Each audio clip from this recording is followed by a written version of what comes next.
Hello and welcome guys. কেমন আছেন? আশা করি সব ভালো আছেন। যাই হোক, আমি এটাও নিরামিষ রেসিপি দেখাচ্ছি। প্রথমে একটু সর্ষের তেল দিয়ে দিলাম এক পালা, দিয়ে আমি এতে একটুখানি পাঁচফোড়ন আর একটু হলুদ দিলাম, দিয়ে এবার নুনটাকেও একটু দিয়ে দিলাম। সব কিছু আগে দিয়ে দেবো। আর দিলাম এতে পোস্ত বাটা।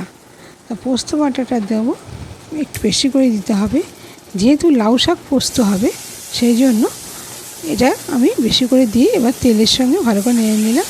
এবার পোস্ত বাটার জল যেটা আছে সেটাকেও এতে দিয়ে দেবো, আর জল আমি এতে ইউজ করব না। এবার শাকটাকে আমি একটুখানি ভাপিয়ে রেখেছিলাম, এবার শাকটাকেও দিয়ে দিলাম, দিয়ে নাড়াচাড়া করতে করতেই এটা আমার তৈরি হয়ে যাবে। আর একটু দিয়ে দিলাম চিলি ফ্লেক্স। কেমন লাগলো দেখবেন রেসিপিটা, আশা করি ভালো লাগবে। আর এরকম ধরনের হালকা গরমের দিনে হালকা পাতলা খাবার খেতে তো ভালোই লাগে, তা খেলেও শরীর সুস্থ থাকবে আর খাওয়ারও প্রয়োজন আছে।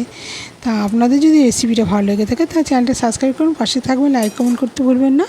আর একটু যেহেতু এটা নিরামিষ সেই জন্য সামঞ্জস্য রেখে একটুখানি সামান্য মিষ্টি দিলাম, দিয়ে এবার এটাকে আমি শুকিয়ে নেবো, একবারেই শুকনো শুকনো করবো। দিয়ে এবার হয়ে গেল, এই দেখুন কতটুকুনি হয়ে গেল। এবার আমি নামিয়ে ফেলবো। কেমন লাগলো দেখতে, দেখুন কত সুন্দর হয়েছে। দেখতে ভালো লাগলেও আশা করি খেতে ভালো হবে। আপনাদের যদি ভালো লেগে থাকে আপনার চ্যানেলটাকে